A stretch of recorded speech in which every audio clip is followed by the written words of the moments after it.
en el año 2000 y miro lo que pasó entre el 2000 y el 2010,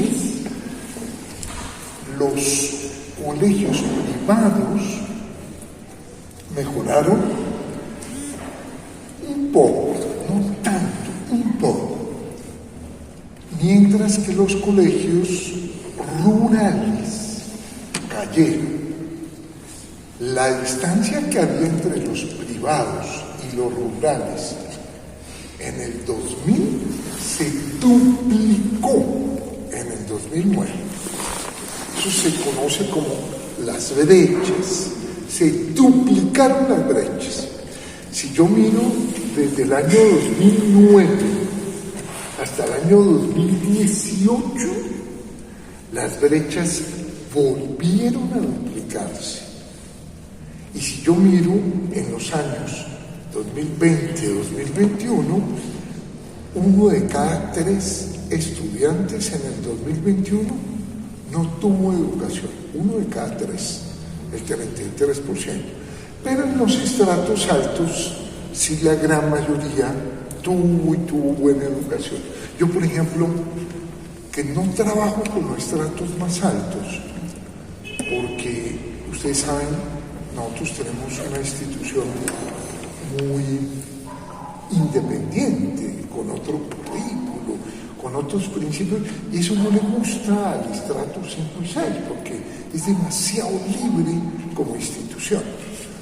Y nosotros hacemos pruebas para ver qué pasó en matemáticas, en sociales. Todos los años tenemos nuestro ICFES interno, con pruebas propias. Y podemos decir que el pensamiento dio lo mismo que hubieran estado en presencialidad o en virtualidad. No hubo ningún impacto. En lectura tampoco. Pero a nivel emocional sí y mucho. Ahí sí vimos una situación especialmente compleja. Entonces voy a unir dos ideas. Cuando en un país los pobres reciben una educación de baja calidad y las personas de más estrato reciben una educación de alta calidad, ese país no se puede llamar una democracia, porque los hijos de los pobres en ese país están condenados a la pobreza. Lo grave que ha pasado en Colombia es que no hemos logrado cerrar esas brechas. Y la meta principal de este gobierno es cerrar esas brechas. Y para cerrar esas brechas en educación es necesario que mejoremos muchísimo la educación pública, porque hoy en día no es una educación pública de calidad. Mucha gente cree que eso depende fundamentalmente de la infraestructura. No, para nada. Yo construí todo mi proyecto en casetas prefabricadas. Y los laboratorios, no, todavía yo no tengo laboratorios. No, para mí eso no es el punto. Pero sí son maestros muy comprometidos, currículos muy innovadores, trabajo en equipo. Hay con esos mecanismos, con esas estrategias, uno sí podría mejorar muchísimo la calidad. Ese país tiene que mejorar mucho la calidad de su educación pública, tiene que mejorar mucho la formación de sus maestros. Tenemos que invertir muchísimo en formación de maestros. Y lo grave es que hemos encontrado que si un maestro en un colegio sale del colegio, vaya a hacer una maestría, vuelve al colegio, no mejora el colegio. En cambio, si un grupo de maestros en grupo trabajan en grupo y algunos docentes de universidades vienen a acompañar ese proceso, mejora el colegio. Yo trabajé con Abel Rodríguez en Bogotá en un programa que se llamó, no lo voy a explicar, pero es la idea, cómo organizar en los colegios ciclos y que no fuera un trabajo de grado 1, 2, 3, 4, 5, 6, 7, sino que fuera por ciclos del desarrollo. Quien conozca una de mis obras se llama así, los ciclos del desarrollo. Y en ese trabajo por ciclos, una de las grandes ventajas que se tenía era algo que no hemos hecho todavía en educación: aprender a trabajar en equipo. Esta actual ministra de Cultura, Patricia Liza, yo estuve con ella trabajando un buen tiempo con un grupo de Cali. Ustedes vienen de Cali, ¿no? ¿Verdad? Con un grupo muy famoso en Cali y un grupo muy famoso en Bogotá. El de Cali es el TEC, el Teatro Experimental de Cali.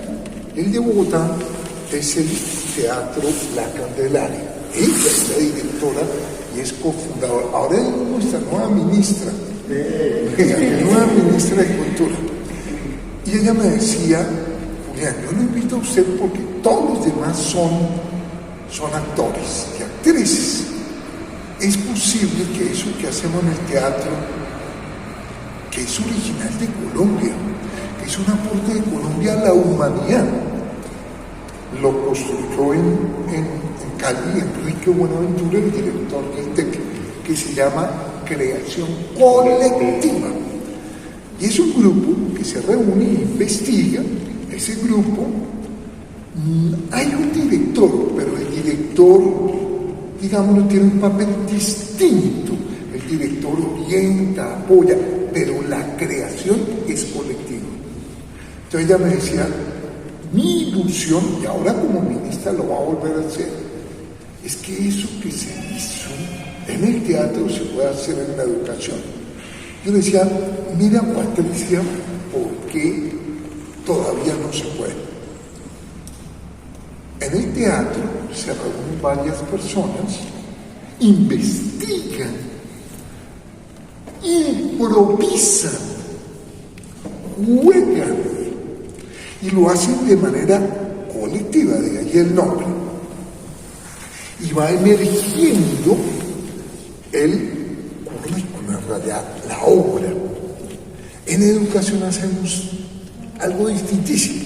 Cada maestro se encierra en un salón.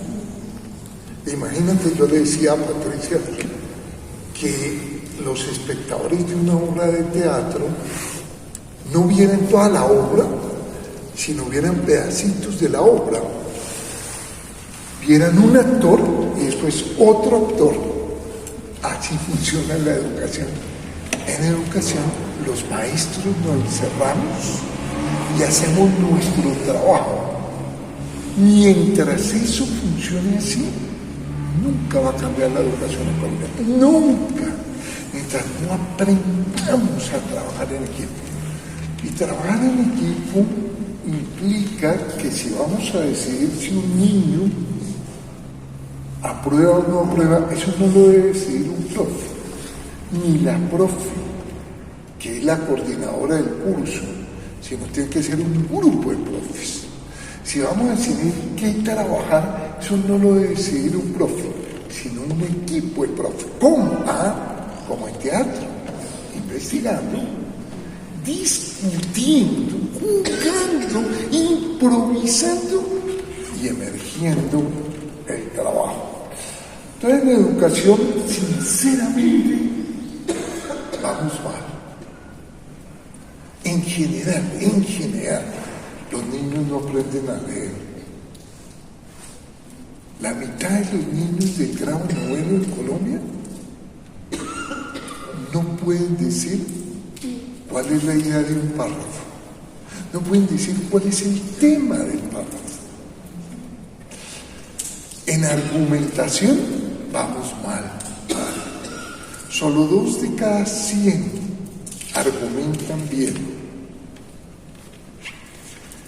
Y en el tema del afecto, de las emociones, estamos peor.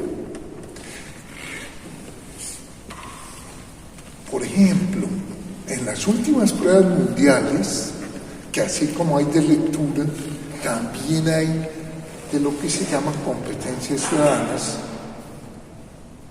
Le hicieron esta pregunta a nuestros estudiantes de este país de 14 años. Le preguntaron, usted, de cada 100 personas que conoce, ¿en cuántas confía? Es una pregunta clave. Por ejemplo, tú, piénsalo de 100. 2. Mucho. Tú. 3. Quisiera confiar en todo, pero Sí. 2. Cuando le hicieron esa pregunta a los jóvenes en China, ellos dijeron de cada 100, 70. Cuando le hicieron esa pregunta a los jóvenes de los países del norte de Europa, como por ejemplo Finlandia, Noruega, Dinamarca, dijeron que entre 68 y 72. Cuando le hicieron esa pregunta a nuestros jóvenes, dijeron que en 4.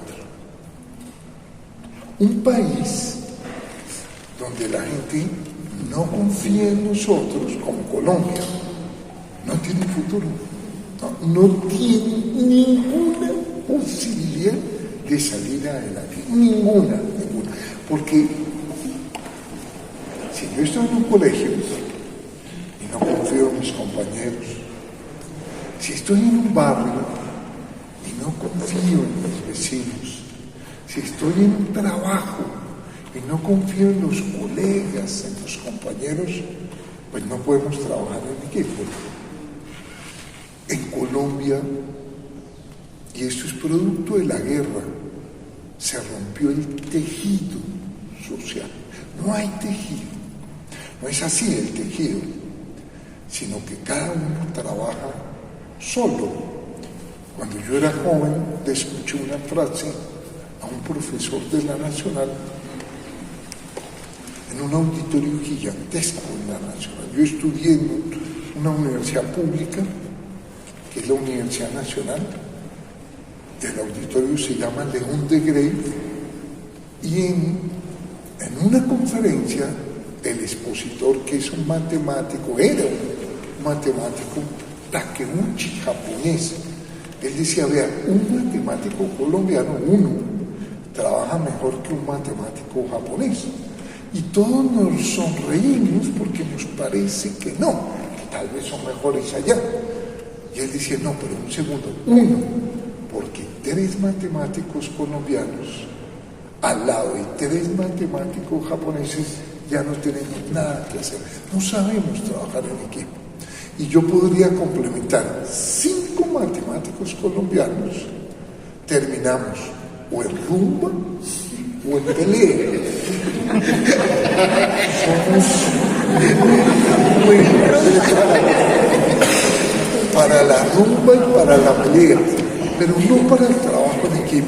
Vean, mientras ese punto no lo corrijamos, ese país no va a salir adelante.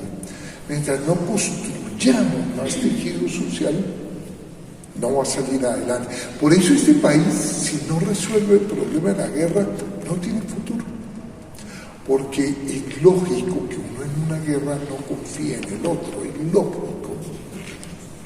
Todos son potencialmente enemigos. La guerra y la clase política destruyeron el tejido. Y eso se puede corregir desde la escuela, sí. La escuela tiene un papel decisivo. Tenemos que poner a trabajar en grupo. Pero vean el ejemplo que les ponía, que yo le ponía a la ministra de Cultura. Imagínense un niño viendo una obra de teatro donde cada actor actúa solo, pues la obra no la entiende. Eso es lo que pasa en nuestra educación. Imagínense que nos subimos a una lancha y que cada uno rema para un lado distinto. ¿Qué le pasa a esa lancha? Se voltea, pero no avanza. Eso es lo que pasa en el sistema educativo. En el sistema educativo tenemos que aprender a trabajar en equipo. Tenemos que entender que el papel no es que el niño aprenda más matemática, o más ciencia, o más geografía, o más historia, sino que el niño sea un mejor ser humano. Y que sea un mejor ser humano quiere decir que piense mejor, que analice, que interprete mejor, que conviva mejor y que se comunique mejor. Esa es la única tarea de la educación. Esa es la tarea más importante de la educación y no la estamos cumpliendo. Y vamos realmente por mal camino. En este periodo, las brechas se siguieron ampliando. Durante la pandemia, las brechas volvieron, casi que se volvieron a duplicar en estos 3 años. Los privados siguieron avanzando y los públicos no. Y uno podría decir que básicamente desde el 2000, estos 22 años, la educación pública no ha mejorado en Colombia. Y eso es muy grave, muy grave. Se nos limita nuestra sociedad. Una sociedad democrática necesita de una educación de calidad para que las personas lleguen lejos, no por la cuna en la que nacieron, sino porque se esforzaron, porque estudiaron, porque aprendieron, porque tuvieron buenos docentes, buenos padres de familia. Ahora que volvimos de la pandemia, que continúa y que vuelve a ser nuevamente más compleja, ahora que retornó la presencialidad de manera general, hemos visto serios problemas en los jóvenes. Eso es muy comprensible. Un joven construye su proyecto en grupo. La juventud es muy difícil, es muy dura. Por eso el nombre de adolescente. En realidad es dura la adolescencia. Pero en grupo uno la logra aprender a manejar. Un adolescente necesita estar en grupos. En el grupo de fútbol, en el grupo de teatro, en el grupo de los que van a fiesta los viernes en la noche, en el grupo de los que juegan un deporte el sábado en la mañana, en el grupo, miles de grupos, miles de los que estudian, los que discuten. Bueno. Y en estos 2 años no pudieron construir esos grupos.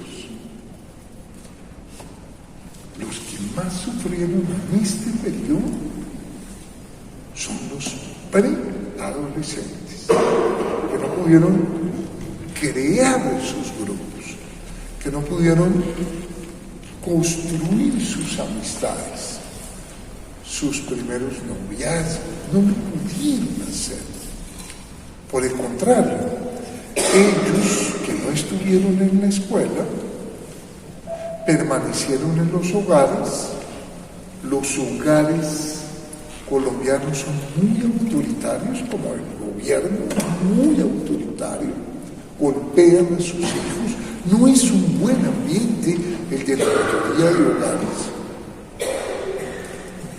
O estuvieron en las calles sin la mediación del maestro, sin la mediación de los compañeros, sin la mediación de los grupos.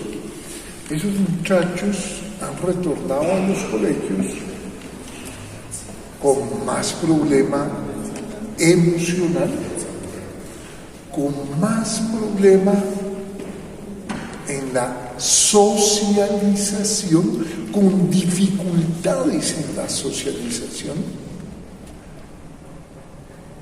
Y en este tiempo va a ser esencial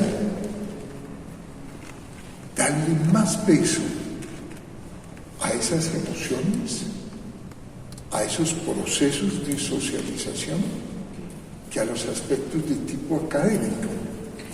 No quiere decir que la academia se abandona, pero sí quiere decir que la academia se debe subordinar a lo socioemocional. La prioridad en este momento, contrario a lo que cree el Ministerio de Educación Nacional, no es académica. Es escuchar a ese muchacho que no pudo hablar bien, que se desencadenaron procesos depresivos. Eso es tan complejo que aun cuando volvió la presencialidad, una vez desencadenada la depresión, no se resuelve. Es más lento, es más difícil.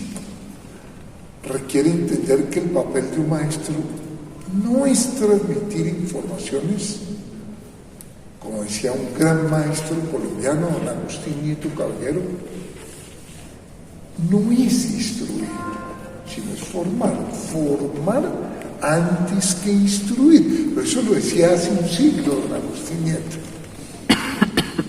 Necesitamos en este periodo mucho acompañamiento a los muchachos, mucha convivencia, muchos espacios de socialización, de hablar, de debatir. La escuela siempre ha debido ser un espacio para discutir, lo contrario a lo que quería hacer un parlamentario que presentó un proyecto de ley para que no hubiera libertad de cátedra. Yo discutí con él en televisión y en radio. Yo le decía, vea, su proyecto para mí es ideal de cómo no debe ser la educación.